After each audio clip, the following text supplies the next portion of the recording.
बिस्मिल्लाहिर्रहमानिर्रहीम। बोलते कालम के साथ मैं आमिर रज़ा खान। और ईरान अमेरिका जंग जो है वो होनी है और ये हो भी रही है, यानी होनी तो है। इसके साथ साथ इसके होने के इम्कानात हर आने वाले दिन के साथ बढ़ते चले जा रहे हैं। और अब डोनाल्ड ट्रंप ने भी वो बयान दे दिया। 2 दिन से मैं कह रहा था, मैंने मुख्तलिफ व्लॉग्स में ये बात कही कि अमेरिका पीछे नहीं हटा है, वो मौके की तलाश में है और ईरान पर जंग मुसल्लत करेगा।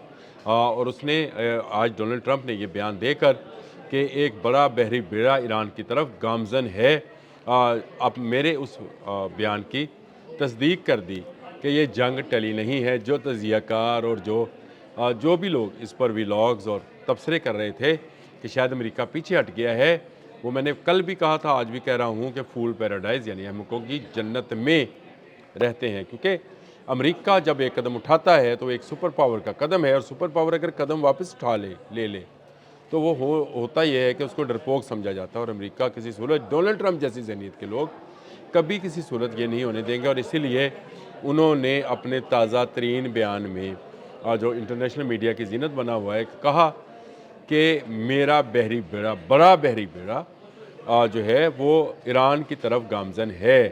पहुंचने का इंतज़ार किया जा रहा है, क्योंकि तमाम एयरफील्ड जो थी, जो कि उनके अपने फ़ज़ाई अड्डे थे या एयर बेसिस थी, उन पर से उन्हें जहाज़ उड़ाने की इजाज़त नहीं दी। किसने नहीं दी? इराक़ ने, कुवैत ने, सऊदी अरब ने, कतर ने, इन ममालिक ने जो है, उन्होंने कहा कि ईरान के ख़िलाफ़ हम इस्तेमाल नहीं करेंगे। इवन इसराइल ने भी यही बात की कि हम अपना एयर बेस आपको इस्तेमाल नहीं करने देंगे, क्योंकि जवाबन ईरान हम पर हमला करने का जवाज़ रखता है। तो इसकी वजह से वो नॉर्थ चाइनीज़ सी से अब्राहम लिंकन, जो दुनिया का सबसे बड़ा त्यारा बरदार जहाज़ है, जिस पर अमले की तादाद जो है 8,000 के करीब है। तो आप अंदाज़ा कर सकते हैं, अगर एक बिल्डिंग में 8,000 लोग रहाइश पजीर हों तो कितने 8,000 कमरे चाहिए होंगे, है ना? तो आप अंदाज़ा करें, चले 8,000 नहीं, 2-2 कमरे का एक क्यूबिकल होगा, तो क्यूबिकल में 4 का होता है, लेकिन ये जो चले अगर शेयरिंग भी हो 2-2 की, 3-3 की, तो 4,000 तो कमरे ही चाहिए। तो कितना बड़ा ये बहरी बेड़ा होगा। इसका जो डेक है जिस पर से जहाज़ फ्लाई करते हैं, वो तकरीबन 4 एकड़ का है। तो ये बड़ा बहरी बेड़ा है, इब्राहिम लिंकन इसका नाम है। और इसमें 2 एटमी रिएक्टर हैं जो यक वक्त भी काम कर सकते हैं और बारी बारी भी काम कर सकते हैं। ये बिना रुके 20 साल तक समंदर में रह सकता है, यानी समंदर में मौजूद अपने मरीन्स और अमले को ये तवानाई फराहम कर सकता है। अब वो पता है ना कि पानी को साफ़ करने के फ़िल्टर प्लांट्स उसके अंदर अपने हैं, उसके अंदर बिजली बनाने के प्लांट्स अपने हैं, और सारे ये एटमी क़ुव्वत से चलते हैं। और ये ख़ुद भी एटमी क़ुव्वत से ही हरकत करता है। इतना बड़ा बहरी बेड़ा चलाने के लिए जो है कितनी एटमी क़ुव्वत चाहिए होगी? मेरा ख़्याल है डीज़ल और पेट्रोल से तो कम ही चाहिए होगी, लेकिन इतना बड़ा बहरी बेड़ा हिलाना जो अपनी जगह से है वो मुश्किल है। ये पिछले 4-5-7 दिन से सफ़र कर रहा था, और सफ़र करते करते अब ये खलीज अमान में पहुंच गया है। ख़बर आपको मैंने ये देनी थी कि डोनाल्ड ट्रंप जिसकी बात कर रहे हैं कि इसको खलीज फ़ारस तक लेकर जाना है, ताकि उन्हें एक एयर स्ट्रिप इस तरह आ जाए ईरान पर हमला आवर होने के लिए। इसी का वो इंतज़ार कर रहे हैं। और अब उन्होंने कह दिया कि उनका बड़ा बहरी बेड़ा जो है वो जा रहा है, जिसमें इस वक्त भी 70 के करीब F-35M मेरीन्स, यानी वो जहाज़ जो कि स्टेल्थ टेक्नोलॉजी 5th जनरेशन के जहाज़ हैं, वो तैनात हैं। इस पर 2 जो हैं कार्गो प्लेन्स हैं, यानी सामान की आमद-ओ-रफ़्त के लिए, लाने ले जाने के लिए कार्गो प्लेन्स मौजूद हैं। इसमें 2-2.5 साल की खुराक मौजूद है जहाज़ के अंदर। और इस जहाज़ के जो है हेलीकॉप्टर्स की तादाद भी जो है दुनिया में किसी और जहाज़ के ऊपर नहीं है। फिर मुख्तलिफ़ किस्म के इंटरसेप्टर्स मिज़ाइल्स भी इस पर नस्ब हैं, जो कि आने वाले मिज़ाइल्स को तबाह बर्बाद कर सकते हैं। इसके साथ साथ अमेरिका की वो पनडुब्बियाँ, या जिनको हम सबमरीन्स कहते हैं और आबदोज़ कहते हैं उर्दू में, सारे लफ्ज़ ही हैं उसी के लिए हैं। ये जो हैं ये भी साथ सफ़र करती हैं, और ये सफ़र जारी व सारी है। अमान के साहल तक ये यानी अमान के समंदर तक पहुँच गए। अब इन्हें खलीज फ़ारस तक पहुँचने में मज़ीद चंद रोज़ लगेंगे, और उसके बाद इंतज़ार कीजिए कि कैसे यहाँ रजीम चेंज होगी ईरान के अंदर, या उस पर जंग मुसल्लत कर दी जाएगी। एवं मसूद पज़ेश्कियान ने ये नहीं कहा था कि हम जहाद का ऐलान करेंगे। देखें, خطرہ دونوں طرف برابر ہے۔ میں کہتا رہتا ہوں کہ ایران پر خطرہ ٹلا نہیں ہے، صرف اس کی حکمت عملی تبدیل ہوئی ہے۔ ڈونلڈ ٹرمپ کے آج کیا بیان یہ بی بی سی کی شاہ سرخیوں پر اس وقت بھی موجود ہے کہ ہمارا بڑا بحری بیڑا ایران کی طرف محو سفر ہے، یعنی وہاں تک خلیج فارس تک جانے کا وہ ہے، اس نے سفر کا آغاز کیا ہوا ہے۔ اور میں نے پھر چیک کیا تو کہاں پہ ہے اس وقت، ریڈار کی مدد سے پتہ چل جاتا ہے، آج کل پتہ چل جاتا ہے کہ وہ اس وقت خلیج عمان میں ہے اور یہاں سے وہ خلیج فارس کی طرف سفر کر رہا ہے۔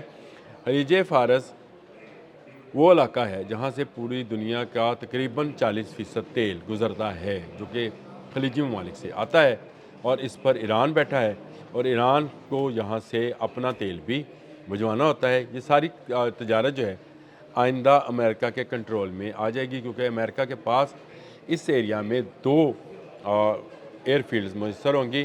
ایک اس کا 5واں بحری بیڑا، یہ بھی کافی بڑا ہے اور اس پر بھی وہی جہاز ہیں، وہی اسلحہ تعینات ہے، لیکن دنیا کا سب سے بڑا جو بحری بیڑا ہے وہ محو سفر ہے اور ایران کی طرف جا رہا ہے۔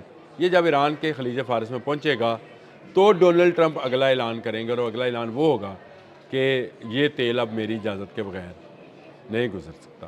یعنی وہ جو پنجابی فلموں میں ہم دیکھتے تھے نا کہ یہ شادی نہیں ہو سکتی، گندا و جگیردارہ اے شادی نہیں ہو سکتی، یہ وہی ہوگا کہ اب یہاں سے اے جگیرداروں، اے مسلمانوں، جو تم اپنا تیل بیچ کر عیاشی کر رہے تھے، اب تمہارا تیل نکالا جائے گا، اور تیل اس طرح سے نکالا جائے گا کہ اس پر امریکہ اپنی ٹیکس بندی کرے گا، اپنے حصے کی جو ہے دولت سمیٹے گا، اور کسی کو اجازت نہیں ہوگی کہ وہاں سے تیل بردار جہاز اور پھٹو اور تقسیم ہو جاؤ اور فرقوں میں بڑھ جاؤ، تمہیں کافر کھانے آ رہے ہیں اور یہ کھا لیں گے۔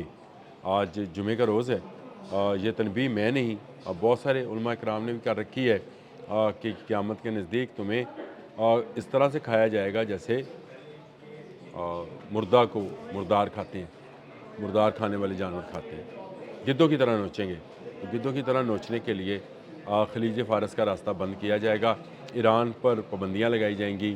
ایران پہلے ہی پابندیوں کا شکار ہے، پہلے ہی وہاں پر جو ہے غربت اور بھوک افلاس اور مہنگائی کے ڈیرے ہیں، اور ایسے میں اگر یہ خلیج فارس والا راستہ بھی بند ہو گیا تو یہ بھوک کا ننگا ناچ صرف ایران تک محدود نہیں رہے گا۔ جس نے امریکہ کو انکار کیا ہوگا کہ میں اپنی ایئر بیس نہیں دے رہا، اس کے ساتھ بھی وہی سلوک کیا جائے گا اور تیل گزارنے کے پیسے وصول کیے جائیں گے۔ پہلے ہی ان مسلمان ملکوں کو جو تیل بیچتے ہیں 10 سے 20% ملتا ہے، اب وہ بھی بند ہونے والا ہے، اس کی مقدار مزید کم کر دی جائے گی، کچھ امریکن کمپنیز لے جائیں گی اور باقی کی امریکن میرینز لے جائیں گے۔ یہ ایک خطرناک صورتحال بنتی چلی جا رہی ہے۔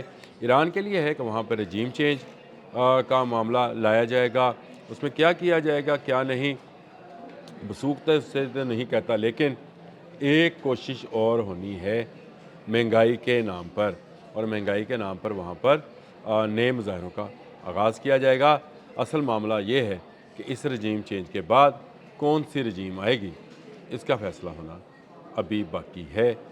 اس کے لیے ڈونلڈ ٹرمپ تیاری کر رہے ہیں، اور وائٹ ہاؤس نے یہ کہا کہ ایران کی فائل ان کی ٹیبل پر پڑی ہے اور اس ٹیبل سے اٹھا کر انہوں نے پڑھنا ہے اور پھر اعلان کرنا ہے۔ اپنے قریبی لوگوں کو وہ بتا چکے ہیں کہ رجیم چینج کے نتیجے میں وہاں پر کیا طرز حکومت آئے گا، لیکن اسلامی انقلاب کو جو کہ 1979 میں آیا تھا اس کو ہمیشہ کے لیے دفن کر دیا جائے، یہ ان کا خیال ہے۔